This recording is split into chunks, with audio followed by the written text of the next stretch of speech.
Here are 5 reasons why your hair gets tangled. You're not detangling your hair before it's cleansed, so don't forget to use the snag-free pre-shampoo detangler. Your hair's not being cleansed enough. I use the Hook shampoo. This is a sulfate-free shampoo that actually helps prevent breakage, anchors the hair to the root, removes any residue and cleanses the hair without stripping the hair of its natural oils. Okay guys, so don't forget, it's really important to get rid of all that build-up of product before we actually go in and moisturise. Are you using a conditioner? I absolutely love to use the Cocoa Motion lubricating conditioner. As you can see here, I make sure that it's thoroughly saturated throughout the hair. One of my top tips is to twist the hair up, and I leave it on the hair with a plastic cap for about 3 to 5 minutes.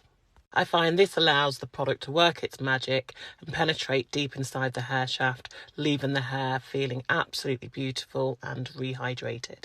Another reason is that your split ends are travelling up, so don't forget to book in for those regular cuts. Last but not least is, are you protecting your hair at night? Instead of sleeping on a cotton pillowcase which causes friction on the hair, opt for a satin scarf or bonnet to protect those curls. And this is how you create tangle-free curls.